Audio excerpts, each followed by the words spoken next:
Good morning दोस्तों। जैसा कि यह बीपीएससी एई का क्वेश्चन है, इसमें 50 क्वेश्चन हिंदी में दिया हुआ है। चलिए हम क्वेश्चन को देखते हैं। तो क्वेश्चन सबसे पहले हम यदि देखे जाएँ तो यहाँ पे क्या है देखिए।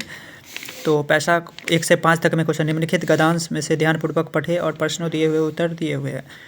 तो ये आप पढ़िए। तो जो पुरुष फल की कामना रखकर काम आरंभ करते हैं उन्हें फल जब निकट आता है तब उनका उत्साह बढ़ जाता है, और जब उन्हें फल दूर होता है तब उनका उत्साह कम हो जाता है। तो इस प्रकार उत्साह में निरंतर अंतर आता है रहता है। इसके विपरीत जो पुरुष फल की इच्छा न रखकर केवल काम की अपना कर्तव्य मानकर काम करने में जुट जाता है तो उन्हें असफलता का कोई दुख नहीं होता, और इसी प्रकार के उत्साह में कोई अंतर ही नहीं आता, वह सदा एक सा रहता है। ये कहा गया है। इसलिए जब फल चाहने वाले व्यक्ति को असफलता मिलती है तो वह दुखी हो जाता है, और कर्म करने के ही अपना कर्तव्य मानकर कर्म करने वाले उत्साही और असफलता मिलती है तो वह दुखी नहीं होता और केवल अपनी दिशा ओर चल जाता है जो काम आरंभ करते समय थी। वह ये कड़ा कर्तव्यहीन जो है व्यक्ति है, जो हमेशा वो काम करते ही रहता है, चाहे उसे सुख या दुख मिले। तो उसमें इस प्रकार यह निष्कर्ष निकलता है कि दूसरे प्रकार के मनुष्य की उत्साह की सच्ची उत्साह है से पहले यह प्रकार मनुष्य के उत्साह वास्तविक उत्साह नहीं होती, और इस प्रकार के लोभ कहा जा सकता है। जिस प्रकार लोभी मनुष्य का उद्देश्य के ना प्राप्त होने पर दुख होता है, उसी प्रकार लोगों की भी असफल होने पर दुख की प्राप्ति होती है। अतः इस उत्साह को लोभ कहना ही उचित है। ये हो गया। तो अब क्वेश्चन देखिए। सबसे पहले क्वेश्चन पूछा, सफल और असफल होने पर किसका उत्साह में कोई अंतर नहीं आता। तो किसका उत्साह नहीं आता है? मेहनती पुरुष जो होते हैं उनमें कोई अंतर नहीं आता।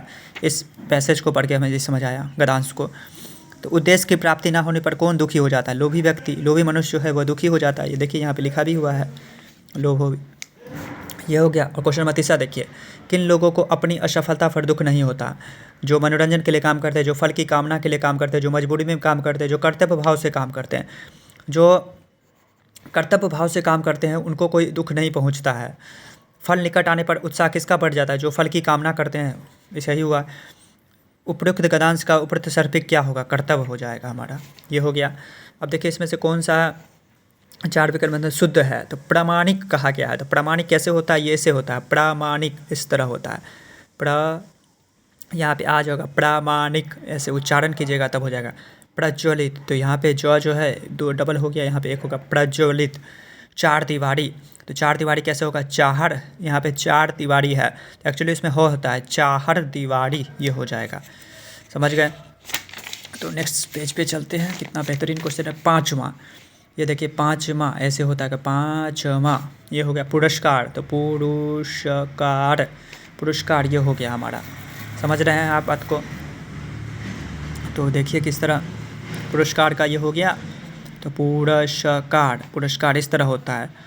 5वां ये हो गया। उंगली उठाना मतलब क्या होता है? निंदा करना। इस मुहावरे का उचित होता है उंगली उठाना, निंदा करना। कुछ उठा ना रखना, उसका मतलब क्या हुआ? कोई कसर ना छोड़ना। कुछ उठा ना रखना मतलब कोई कसर ना छोड़ना। कन्नी काटना, कतर कर निकल जाना।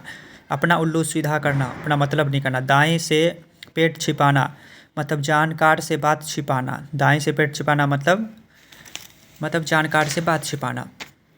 अब इसमें से देखिए निम्नलिखित यहाँ पे दिया है तद्भव के लिए दिए गए 4 विकल्पों में से तत्सम शब्द विकल्प चुनकर उत्तर प्रकट करें। तो खेत का क्या होता है? क्षेत्र होता है। ये जो है तद्भव जो है यहाँ पे खेत का क्या होता है? क्षेत्र होता है। तत्सम तद्भव में काढ़ा का क्या होता है? क्वाथ होता है, क्वाथ। अंगूठा का क्या होता है? अंगुष्ठ होता है, याद होना पड़ेगा। पापड़ का क्या होता है? पटपट होता है। चना का क्या होता है? चनक होता है। ये हो गया। कह दो उसे, यह अशुद्ध शुद्ध, इसमें यह अशुद्ध दिया हुआ है, इसमें से शुद्ध चिन्ह करना है। उसे कह दो कि भाग जाए, उससे कह दो कि भाग जाए, ऐसे होगा। उससे कह दो कि भाग जाए, ये होगा। आप देखिए क्वेश्चन नंबर 22 में कितना बेहतरीन क्वेश्चन है। इसमें देखिए बोलिए, आपका एक एक शब्द तुले हुए थे, तो इसका क्या हो जाएगा? आपका एक एक शब्द तुले हुए थे, ऐसे हो जाएगा। आपके एक एक शब्द तुले हुए थे, ये नहीं होगा आपका एक एक शब्द तुला हुआ था। आपका एक एक शब्द तुला हुआ था, आपकी एक एक शब्द तुला हुआ था, तो ये हो जाएगा आंसर अप्रोप्रिएट। आपके एक एक शब्द तुले हुए थे। ये देखिए क्वेश्चन नंबर 23 में साहित्य और जीवन का गूढ़ संबंध है। तो साहित्य और जीवन का घनिष्ठ संबंध है, आंसर हो जाएगा। ये देखिए, वे सब काल चक्र के पहिए के नीचे पिस गए।